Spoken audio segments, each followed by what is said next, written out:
Hello, this is Brian. I'm just here to give you a couple of tips about a construction loan. Um, I had someone call and they had bought a property for $60,000, and they had spent the last few years paying it down and getting the cash, getting the loan paid off on the land.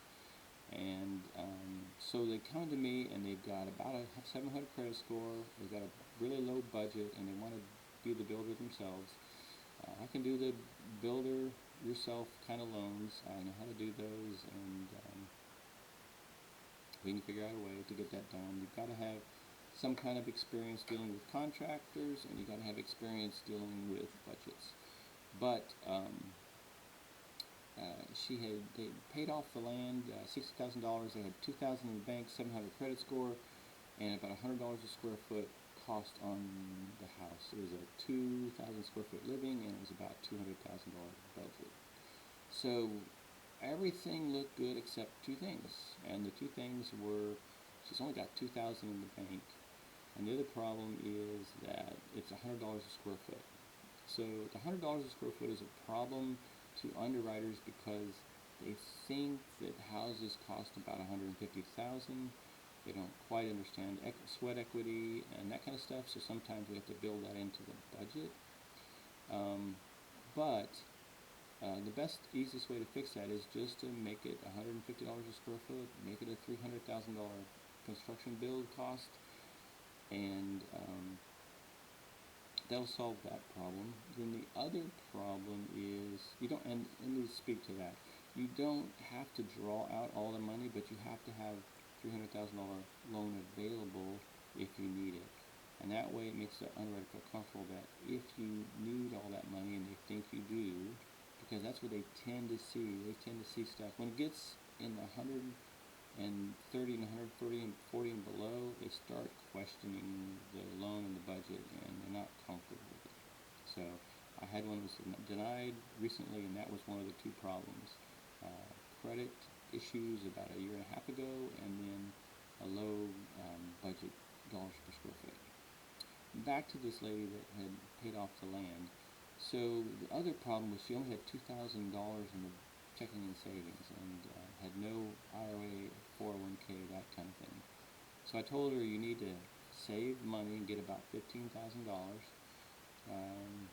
You can get money from friends or family if they'll give it to you, but it's gotta be in the bank, and you need about $15,000.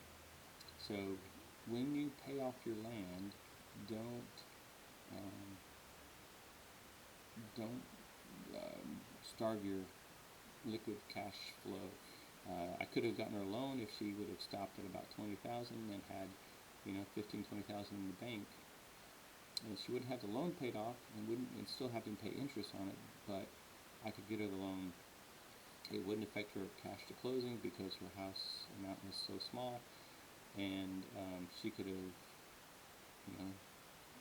started, 3 months, 6 months ago, and now she's got to wait another, 1 to 3 months to save up that money, 4 months to save up that money. So that's a tip. Don't keep a little bit of cash. You got to have reserves. The other tips are you've got to have 10% of the total cost of the land and the house, and then in land equity or in cash. So if you're buying, like I've got a client who's buying a $120,000 piece of land, his budget was about,